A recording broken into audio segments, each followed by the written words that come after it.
All right, let's unlock some serious financial knowledge today. We're cracking open Financial Intelligence by Berman, Knight, and Case.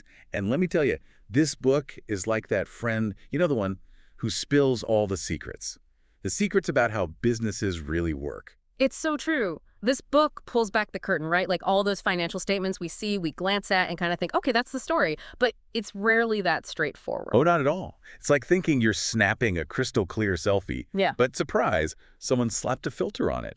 And in the financial world, those filters, they can be potent. Exactly. And the book calls this, get this, the art of finance, where those, what we think are, objective numbers, are actually shaped by judgments, estimates, assumptions, the whole shebang. Okay, so let's break down this whole artful side of finance. One big one they dig into is revenue recognition. It's not as easy as money hits the account, record the sale, right? You'd think, wouldn't you? But it gets messy. Take, say, long-term contracts. Let's say a software company. They land a huge deal, right?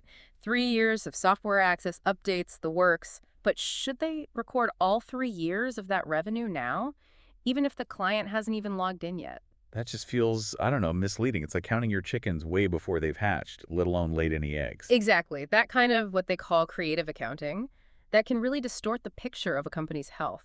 The book even mentions, get this, channel stuffing. Yeah. Like, picture a company, they're pushing mountains of products onto distributors right at the end of a quarter just to make those sales figures look amazing. So sneaky. How would you even spot that, looking at a statement? What are the red flags of channel stuffing? Well, one telltale sign, if their accounts receivable, so the money owed to them, if that starts ballooning way faster than their sales growth, that might be a hint. It could mean they're booking revenue for stuff that hasn't actually been sold to the final customer. Wow, that's some next level stuff. Makes you realize you can't just take those revenue numbers at face value. Nope, not at all. And that's where this whole financial intelligence thing comes in. It's about knowing the nuances, right? Yeah. The potential for things to be, well, manipulated, and knowing the right questions to ask. Right, right. So we've tackled the money inside, but the book also dives into, and this one's fascinating to me, depreciation. Like, that often gets overlooked, but it can really impact a company's profits. Oh, depreciation is like the perfect example of how these kind of boring accounting rules, they have huge impact. Essentially, it's how a company spreads out the cost of an asset, something big like equipment or a building, over its useful life. Right, so instead of one giant expense hit, it's gradual over time. But how do they even determine that useful life? $1 million question. And that's where it gets juicy. The book uses this great example from the waste management world. Waste management, the big guys, right? They realized they could make profits look way healthier just by assuming their garbage trucks could last longer. So instead of depreciating those trucks over, I don't know, 8 years, they stretch it to 12? Exactly. And because it's spread out longer, their annual depreciation expense is lower. Profits look better on paper. I see where you're going with this. So much room for, like, interpretation. Even with something as, seemingly straightforward as a garbage truck's lifespan. Oh, absolutely. And that's the thing, depreciation, it's not just crunching numbers. It's about recognizing those assumptions, those judgment calls underneath it all. It's not just reading the financial statements, it's reading between the lines. Yeah. Right. Understanding the choices behind those numbers. Yes. And that, my friend, is the core of financial intelligence. We're really getting into it now, peeling back those layers, seeing the art behind the financial statements. But before we get lost in a sea of garbage trucks, let's shift gears to another big one, the balance sheet. Yes. The balance sheet, it's like a snapshot, right? Frozen in time, shows you what a company owns, what it owes, and what's left for the owners, all at that specific moment. Right, like a financial selfie. But instead of posing, it's all about the assets and liabilities they're showing off. And just like with selfies, there's always room for a little, shall we say, creative framing. Remember, historical cost, we touched on that. It means those assets. They're often listed at their original price, even if their value's gone way up or down since then. Okay, yeah, that could be super misleading. Imagine a company owns some prime real estate, but they bought it ages ago. That land could be worth a fortune now. But their balance sheet, stuck in the past, makes them look way less valuable than they really are. Exactly. And this is where things get even more interesting, especially with mergers and acquisitions. It all leads to this, well, often misunderstood concept. Goodwill. Goodwill. I've always wondered about that. It sounds so I don't know, nice, like a greeting card, not a financial statement. Haha, you're not alone. Goodwill, it basically means the extra a company pays when they acquire another. When they pay more than the fair market value of the net assets, that difference. Goodwill. So like if they buy another company for, say, 100 million, but the actual assets and liabilities only add up to 70 million, that extra 30 million is goodwill. You got it.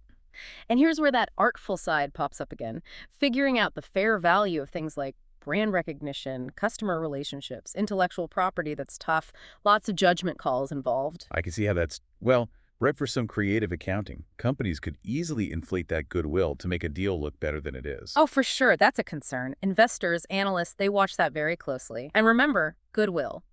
Unlike those tangible assets that depreciate, it doesn't really go away. Wait, so a company could make a risky bet, pay a huge premium for goodwill, and it just sits there on their books forever. No gradual expensing. That's the current standard, yeah.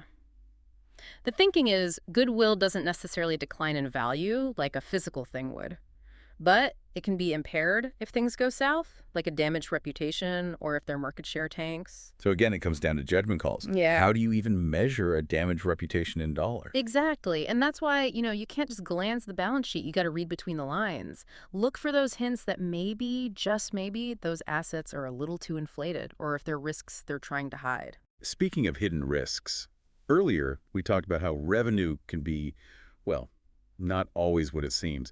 The book also mentions companies using those, what are they called, restructuring charges to kind of, I don't know, mask their performance. What's the deal with those? Restructuring charges, those are tricky. On one hand, they can be legit, like the real costs of shaking up a business, closing locations, letting people go, getting rid of outdated inventory. That stuff's expensive. Right, totally get that. Cleaning up shop, so to speak. But then they can also use that to, like, play games with the earnings. Oh, absolutely. It's a classic move. Take a big restructuring charge one quarter, profits look awful, everyone panics. But then those costs are spread out, boom, earnings get a little boost over the next few years. It's like, look, we took our medicine, everything's fine now, but really it's just dot timing. Exactly. And investors, they see right through that. It's like cleaning your whole house in one go, then claiming you'll never need to lift a finger again. Not realistic. Not at all. So it's all about understanding, I guess, the why behind the numbers, not just what they say. Couldn't have said it better myself. Financial intelligence, it's not just about the mechanics of accounting. It's seeing through those numbers, understanding the business decisions, the potential motives, everything behind the curtain. Okay, love that. So we've done income statements, balance sheets, even waded into the murky waters of depreciation and goodwill. But you know what they say? Cash is king. Time to talk cash flow statements. Ah, yes. The cash flow statement. If you want to know where the money is really going, this is it. It's all about the actual flow, in and out. No fancy accounting tricks, just the cold, hard cash. So you're saying a company could look profitable on paper on that income statement, but their cash flow tells a totally different story. Totally possible. They might be making sales, but can they pay their bills? Cash flow shows us that, how they generate it, how they use it. Essential for survival, short-term and long-term. The book breaks it down into three main buckets, right? Operating activities, investing, and financing. You got it. Operating, that's your day-to-day business stuff. Sales, expenses, changes in working capital. Investing, that's about those long-term assets, like buying property, equipment, that kind of thing. And financing, that's how they get the money in the first place, issuing stock, taking out loans, paying dividends. Makes sense. Wow. But how does this help the rest of us, the non-finance folks? How does understanding cash flow make my job easier? Such a good question. Because here's the thing, cash flow. It touches everything. Sales, marketing, operations, even HR. Let's say you're in sales, right? And you offer a customer a sweet deal, extended payment terms. Great for revenue, sure, but what about your company's cash on hand right now? It's all connected, like a ripple effect. Exactly. Even a basic grasp of cash flow helps you make smarter decisions in your own little corner of the business. You see the bigger picture, the impact beyond just your department. Love that. Okay, convinced.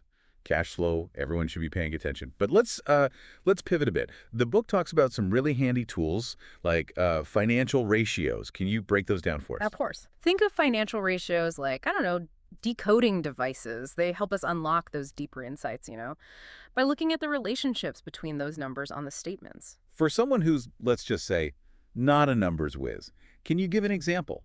How do these ratios actually help? Absolutely. Let's talk profitability ratios. Those tell us how efficiently a company is making profit. A common one is the gross profit margin. That's the percentage of revenue left over after you cover the direct costs of making your product or service. So like, if I sell a widget for $100, but it cost me $60 to make, my gross profit margin is 40%, meaning 40 cents of every dollar is left to cover other stuff and hopefully become actual profit. Nailed it. It's a quick way to gauge their profitability. Then there's net profit margin, which takes all expenses into account, gives you a clearer picture of the whole profitability story. Okay, that makes sense. But what about those dot leverage ratios? They sound scary. Uh-huh. They're not so bad.